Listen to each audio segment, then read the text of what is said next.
你看李老二家给的什么呀？这怎么冬天还下蛋呢？不知道，我也不知道。走，找你哥研究研究去。走。这让他养成功了。你养成功了。哎呦我，这老大，你家从小呢？我家从小前两天脑袋别帐篷上了，嘎。哦。再一个我家是个公，他也不下蛋呢。哦，对哈。四哥他是属于意外，你这样的话他能吃肉。我去给他炖上，然后我先给我妈收摊去，一会儿等我回来再吃啊。好，去。嘿，没给我钱。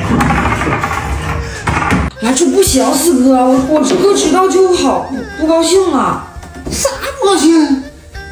这有事我担了，咱得好好补。这要我哥知道就完了，跟我可一点关系都没有啊！咱可说好。没事，就是没事。我就搞里头。好，盖上锅盖，就留个事儿，爱咋咋地，就等着就完了。哎，我哥一会儿回来能不能说我呀？我在这就等他会儿吧。这晚上都开火了，他们家都吃啥呀？哎呀，出香味儿了！炖了1个小时，哥，这不得老补了？哎呀，这大玩意儿！哎，大火，比土豆都面。哎，开整开整。哎哎呀妈！哎，这壳这么硬啊！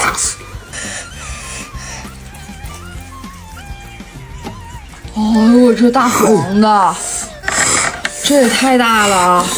这个蛋咱仨一人1个的啊，四哥。我这个一会儿我拿回家吃。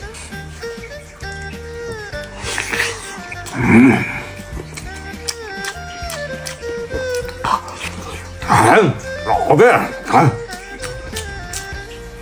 这个哈你就吃吧，你吃你咋不吃呢？我这一会儿我带走。哎，带着你得吃啊！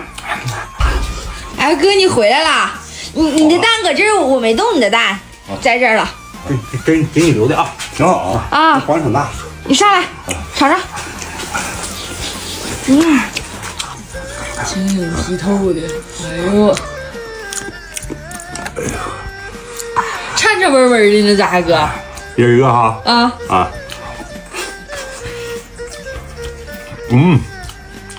你这黄真面子，知道吗？好不好吃？好吃。你蘸点臭豆腐，蘸点臭豆腐更好吃。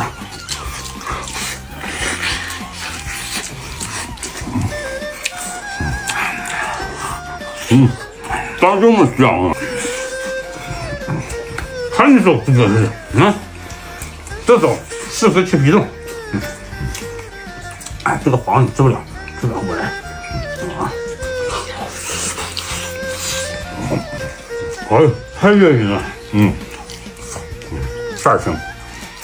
明天我再去整两个哈，我回家像腌鸭蛋那么给它腌上，那叫腌鸵鸟蛋啊。